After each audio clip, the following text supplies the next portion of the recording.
Well, hello.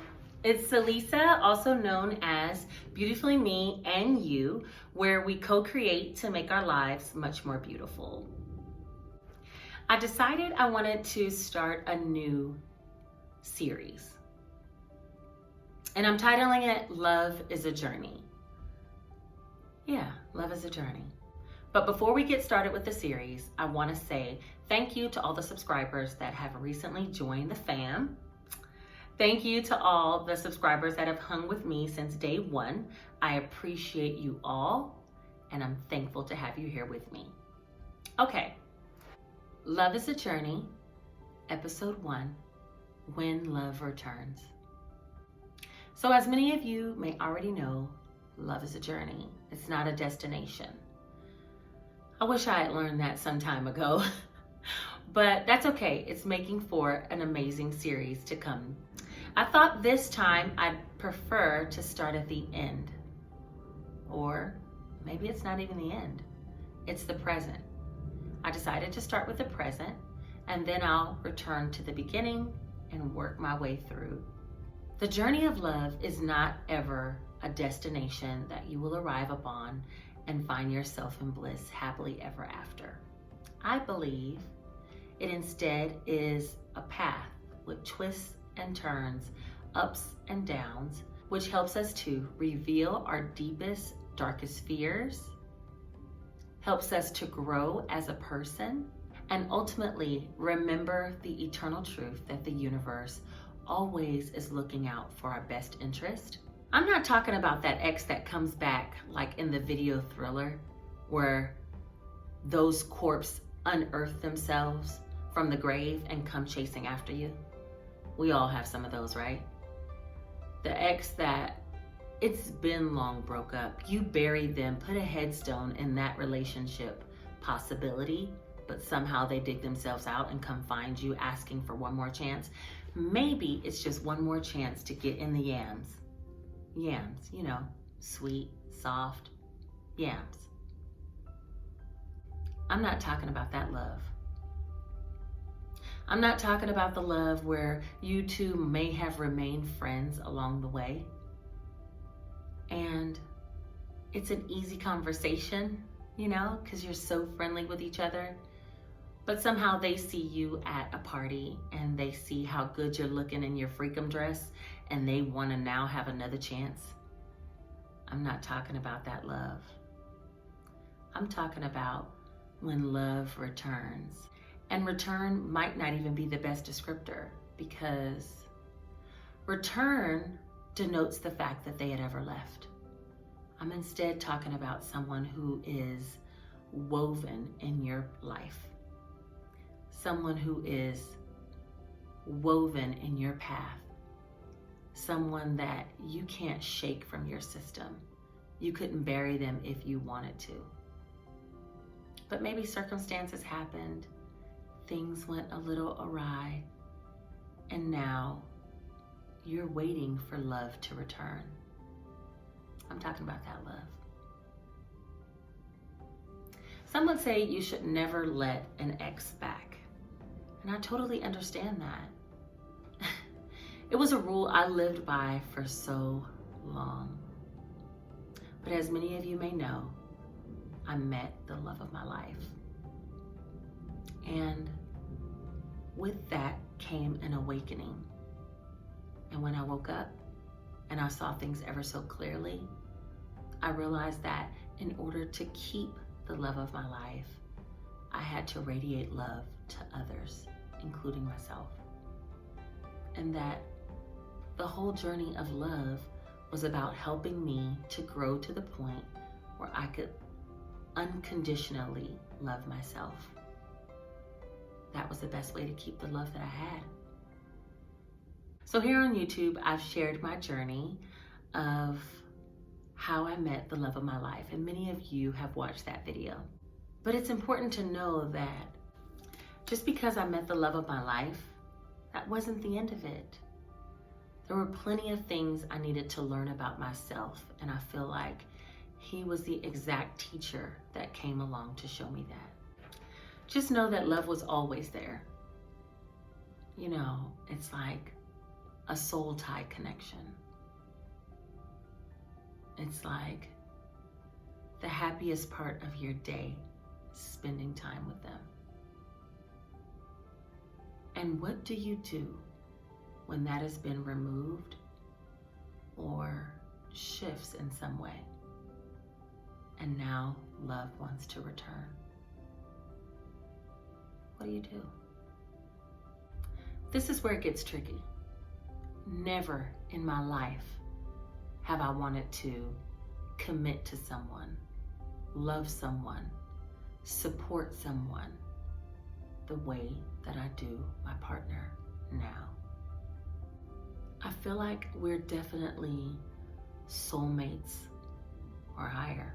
I mean, I don't know a descriptor that can define the love I have for him and the ways that he's helped me as a person. I don't know a word to describe that, but what I do know is I've loved many men, or at least thought it was love. I've spent time in several relationships, and none had me to this point where I truly had a spiritual awakening from the relationship. Now, maybe, just as I said in my last video, maybe it just wasn't time for us to meet each other at a different time, at an earlier spot. And that's why I'm calling this series Love is a Journey. It's like through each one of those relationships I've had, through each one of the people that have kind of touched my life in a certain way, the universe was putting me through gentle nudges on a path where I would learn more about love in its entirety. And that's love for myself and how to truly love another unconditionally. So everybody wants the update. You know, I get so many messages that ask me, so are you guys still together? How's it going with your love that you manifested? And we are still together. I still feel the same way I felt in that video, but there is one thing that's shifted, and that's my love of self. We took some time to really get clear about what we wanted, what we're in this for. And to, you know, for me, it opened my eyes to wanting commitment, love, marriage even. I hadn't spoken that word since I was in my 20s. But I actually got to the point where that is important to me. And I think it was through this relationship where I began to trust men again. I began to trust the universe and God, and that things are working out for my good. It's like I spoke about it, I believed it, and I could manifest almost anything into my life. But could I manifest it to stay in my life? That was a hard question for myself. And true indeed, I know people talk about it all the time. This relationship took me through the dark night of my soul. But I came out on the other side shining and thankful that I had the opportunity to grow and learn with someone else. You know, he's like the knife that sharpens my knife. You know what I mean? Like we sharpen each other's blade. There's just not all that insecurity in the relationship. We know what we have and we appreciate it. I know I personally appreciate it every day. Coming from where I've been to where I am now, I find joy in spending time with him. It's like I give thanks that I'm able to experience such a love. And I'm not special. I just learned that any love that radiates to me is radiating back the love that I'm giving. And so it's important for me to give love to him, but also to others. That's part of the reason why I'm making this series. They say that twin flames have a path or a passion that they're supposed to fulfill. And I don't even know if it's that. I'm not going to say that I'm like the most knowledgeable about twin flame soulmate relationships, but what I do know is we took a small break, and when that love returned, it was different than all others. It's like through my awakening, I could see clearly what this was about.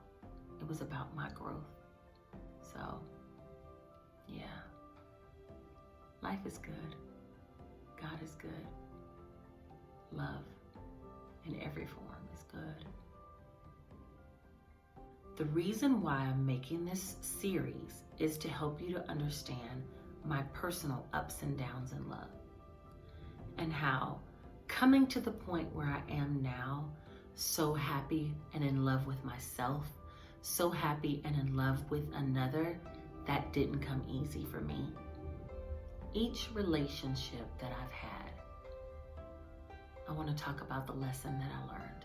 So in this present relationship, I've learned two things. One is, no matter how many tears you cry, no matter how many nights you pray, the best thing you can do is to surrender. Surrender the outcome and enjoy the moments, the daily moments. That's the first thing I learned. The second thing I learned, which I've already spoke about several times, is that the universe radiates back to us the love that we give. And so it's important to always radiate positivity and love. Now that I've talked about where I am, let's go back to the beginning.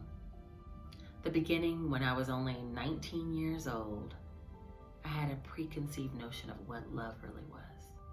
That'll be episode 2. All right, well, I hope you guys understood everything that I was trying to convey about the relationship I'm in now and where I'm at presently. I want to thank you for watching. Keep up with this series because I feel like in my present relationship, I don't want to divulge every little detail, but in my past, I don't owe them anything. Everything's up for grabs. So let's meet back again in 1 week. All right, well, I guess that's all that I have to say. If you made it all the way to the end of this video, I appreciate you. Know that love shows up in so many forms, in so many different ways. It's about changing your focus so that you can see the love that is all around. Take care.